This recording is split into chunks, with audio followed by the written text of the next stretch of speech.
সম্প্রতি e cigarette এবং ভ্যাপোরাইজার্সের কার্টিজের ধারকের ভেতরে নিউ সাইকোঅ্যাক্টিভ সাবস্ট্যান্স এনপিএস, ওপিওইডস সব বিভিন্ন ধরনের ডেঞ্জারাস সাবস্ট্যান্স যেমন এমডিএমবি এর ব্যবহার আশঙ্কাজনকভাবে বৃদ্ধি পেয়েছে।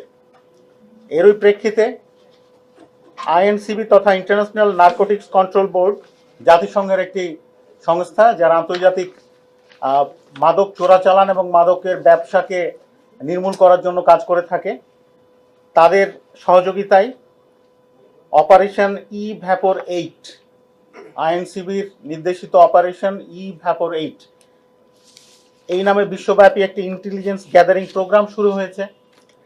বাংলাদেশ আইএনসিবির সক্রিয় এবং অন্যতম সদস্য হিসেবে সেখানে আমরা কন্ট্রিবিউট করেছি এবং তারই পরিপ্রেক্ষিতে ঢাকা বিভাগীয় গোয়েন্দা টিম এই এমডিএমবি পিনাকা নামে যে বিষয়টি বাংলাদেশে ছড়িয়ে পড়ছিল সেটা আমরা উদ্ঘাটন করেছি। আমরা এ পর্যন্ত 4 জন আসামি গ্রেপ্তার করেছি। খন্দকার তৌকিরুল কবির তামিম, পিতা আকরামুল কবির, পাবনা, উনি একটি বেসরকারি বিশ্ববিদ্যালয়ের 4র্থ শ্রেণীতে পড়েন। 2 নম্বর আসামি মেহেদি হাসান রাকিব, পিতা আব্দুল গাফফার, দেশের বাড়ি সাতক্ষীরা। 3 নম্বর মাসুম মাসফিকুর রহমান ওরফে সাহস, পিতা মোহাম্মদ মতিউর রহমান, জেলা ঢাকা, একটি বেসরকারি প্রতিষ্ঠানের সেলস এবং মার্কেটিং এর কর্মকর্তা হিসেবে কর্মরত। 4 নম্বর মোহাম্মদ আশরাফুল ইসলাম, পিতা মোহাম্মদ শামসুল ইসলাম, জেলা ঢাকা, সম্প্রতি ভারতবর্ষে পড়াশোনা শেষ করে বাংলাদেশে ব্যবসা শুরু করেছেন। আমরা যে আলামত উদ্ধার করেছি তার ভেতরে রয়েছে, আপনাদের সামনে আমরা প্রদর্শনী দিয়েছি, এমডিএমবি 340 মিলিলিটার, সিবিডি ইনফিউজড গাঁজা চকলেট, সেখানে একটা প্যাকেট আমরা উদ্ধার করেছি। এমডিএমবি গ্রহণে যে ভেপ ডিভাইস ব্যবহার করা হয়, যার মাধ্যমে তারা এমডিএমডি মাদকটি গ্রহণ করে, সেই ডিভাইস উদ্ধার করা হয়েছে। এবং এমডিএমডি ব্যবহারের ই লিকুইড, সামনে যে কোটাগুলো আপনারা দেখতে পাচ্ছেন তার ভিতর যে লিকুইডগুলো রয়েছে, এবং এমডিএমবি বিক্রির জন্য প্রস্তুত খালি ক্যানিস্টার, মানে ছোট ছোট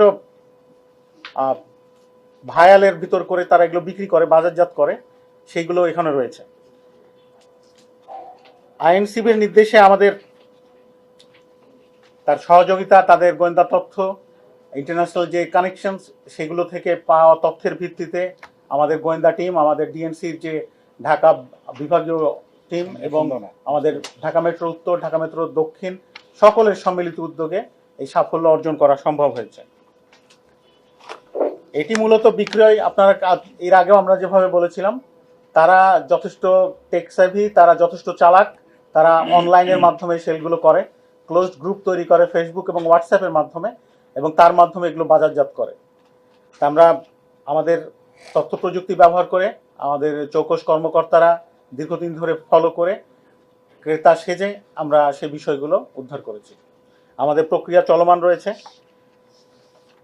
আমাদের তল্লাশিকালে কিছু ভয়ঙ্কর চালানেরও আমরা খবর পেয়েছিলাম।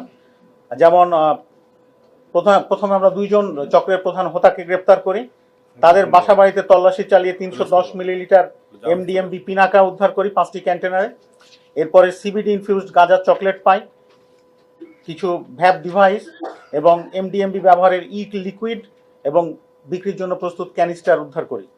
পরবর্তীতে মিরপুরের সেনপাড়া এলাকায় সেখানে আরেকজন সন্দিগ্ধ ব্যক্তিকে আমরা জিজ্ঞাসাবাদ করি, যিনি সমাজের এলিট শ্রেণীর মাঝে সেই ভয়ঙ্কর মাদক মূলত উনি সরবরাহ করতেন, মূলত যেগুলো ই সিগারেট এবং ভ্যাপোরাইজার্স বা ভেপস, আপনারা জানেন ভেপসের মাধ্যমে এটা ব্যবহার করা হয়। এটার এক ফোঁটাতেই অনেক ধরনের নেশা, মানে অনেক প্রবল নেশার আসক্তি তৈরি করে, যার ফলে উঠতি বয়সী তরুণীরা এবং বেসরকারি বিশ্ববিদ্যালয় সমাজের যারা উঁচু শ্রেণীর মানুষজন, তাদের কাছে এটি অত্যন্ত জনপ্রিয় একটি মাদক। এখন এমডিএমবির যে ক্ষতিকর দিক, আমি আরেকটা বিষয় বলিনি, এমডিএমবি আমাদের যে মাদকদ্রব্য নিয়ন্ত্রণ আইন রয়েছে সে আইনের শিডিউলভুক্ত কিন্তু একটি মাদক, কারণ গ্রুপটা হচ্ছে মিথাইল ডাইমিথাইল গ্রুপের। এটা নতুন ধরনের একটা মাদক, এটা বিউটোনাইট অর্থাৎ এমডিএমবি। আগে আমরা এমডিএমএ উদ্ধার করে আপনাদেরকে প্রদর্শনী দিয়েছিলাম, এবার এটা হচ্ছে এমডিএমবি, এটা নতুন আরেকটা তাদের প্রজন্ম। এখন এমডিএমবির যে ক্ষতিকারক দিকগুলো রয়েছে আমরা যে রিসার্চ করে পেয়েছি সাম্প্রতিক সময়ে দেশে ভেপ এবং ই সিগারেটসের কার্টিজের ভেতরে গোপনে মেশানো শুরু হয়েছে তরল মাদক সিনথেটিক ড্রাগ MDMB-5F পিনাকা। আমরা আপনাদের প্রেস রিলিজ সরবরাহ করব, আপনারা সেগুলো পেয়ে যাবেন এখানে। এটার যে কয়েক ফোঁটায় মানুষের স্নায়ুতন্ত্র বিপর্যস্ত করে দিতে সক্ষম। আপনারা শয়তানের নিঃশ্বাস শুনেছেন তো, এটাও কিন্তু এক ধরনের শয়তানের নিঃশ্বাসের মতো ড্রাগ। অতএব খুবই সতর্ক থাকতে হবে আমাদের তরুণ প্রজন্মকে, আমাদের যারা আগামী দিনের ভবিষ্যৎ, তারা যেহেতু আমরা তাদের চাইতে সিনিয়র, আমাদের অভিভাবক হিসেবে তাদের প্রতি লক্ষ্য রাখতে হবে যে আমাদের সন্তানেরা, আমাদের ভাই বোন অন্যান্যরা কিভাবে চলাফেরা করে, কার সাথে মেশে। এখানে MDMB গ্রহণের ফলে তরুণদের মধ্যে জনপ্রিয় ভেপ ডিভাইসকে একটা আড়াল হিসাবে ব্যবহার করা হচ্ছে।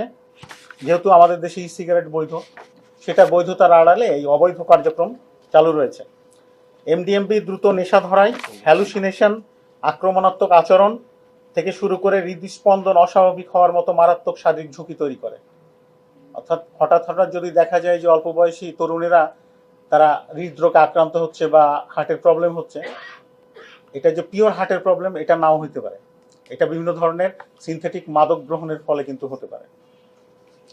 সাধারণত ফ্লেভার্ড লিকুইডের মতো দেখতে হয়, আপনারা দেখছেন পানির মতো দেখতে, খুব বেশি হলে মনে হবে যে অ্যালকোহল বা স্পিরিট জাতীয় কিছু আছে, কিন্তু এটা কিন্তু একটা ভয়ঙ্কর মাদক। এটা লিকুইডের মতো দেখতে হয় এবং এটার বিভিন্ন গন্ধ রয়েছে, কখনো বানানা, কখনো ম্যাঙ্গো, কখনো গ্রেপস, বিভিন্ন ধরনের কিন্তু এখানে টেস্টের গন্ধ পাওয়া যাবে এখানে যদি আমরা নাকের কাছে নিই। না নেওয়াই ভালো, কারণ হচ্ছে এই অল্পতেই কিন্তু আপনার স্নায়ু অবশ করে দিতে পারে। এটা হচ্ছে উচ্চমাত্রার একটি NPS, যা আন্তর্জাতিকভাবে নেক্সট জেনারেশন সিনথেটিক ড্রাগ হিসেবে ট্রিট করা হচ্ছে। প্রচলিত নিকোটিন সম্বলিত ভেপ লিকুইডের সঙ্গে শুধুমাত্র 2-1 ফোঁটা MDMB যুক্ত করে এই মাদকটাকে সেবন করা হয় এবং নেশা হিসাবে ব্যবহার করা হয়। MDMBর বিক্রয় কৌশল যেটা আমরা বলেছি, তদন্তের সাথে আমরা পুরোটা বলতে পারবো না, তবে আমাদের সামাজিক যোগাযোগ ব্যবহার যে আমরা করি যে বিভিন্ন প্ল্যাটফর্মে, সেই প্ল্যাটফর্ম ভিত্তিক বিভিন্ন গ্রুপ তৈরি করে এটা সরবরাহ করা হচ্ছে। তা আমাদের এই বিষয়ে সতর্ক থাকতে হবে, আপনাদের সহযোগিতা চাই। আপনাদের কাছে যদি এই ধরনের কোনো তথ্য থাকে, অনুগ্রহ করে আমাদের জানালে আমরা চেষ্টা করব সেটাও নির্মূল করার জন্য।